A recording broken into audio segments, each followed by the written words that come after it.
বর্তমান পৃথিবীতে আজকে মুসলমানরা 200 কোটি মুসলমান হওয়া সত্ত্বেও আমরা নির্যাতিত। প্যালেস্টাইন ধ্বংসপ্রায়, হাজার হাজার মানুষদেরকে, হাজার হাজার মুসলিম মা বোন শিশু তাদেরকে নির্বিচারে হত্যা করা হচ্ছে। এই হত্যা কারা করছে? আধুনিক সভ্যতার দাবিদার যারা, তারাই করতেছে। পৃথিবীর সভ্যতার সবচেয়ে বড় দাবিদার কে? আমেরিকা।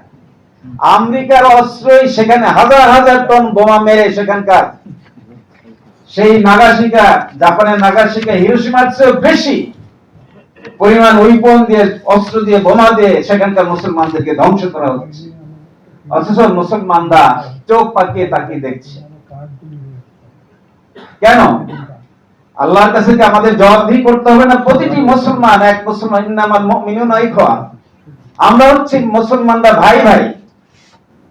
আমার পাশের মুসলমান শেষ হয়ে যাচ্ছে, খতম হয়ে যাচ্ছে, আমরা চোখ পাকায় তাকিয়ে দেখছি। আমরা কিভাবে আল্লাহর কাছে জবাবদিহি করব?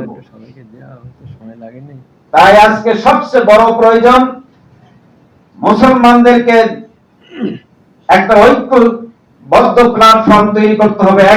এক আমব্রেলার নিচে তাদেরকে আসতে হবে। আগামী ভবিষ্যৎ পৃথিবীকে মুসলমানদের নেতৃত্ব দেবে যদি আমরা ইউনাইটেড হতে পারি। আর যদি আমরা বিভক্ত থাকি, আমরা আরো মরবো, আরো আমাদেরকে মরতে হবে।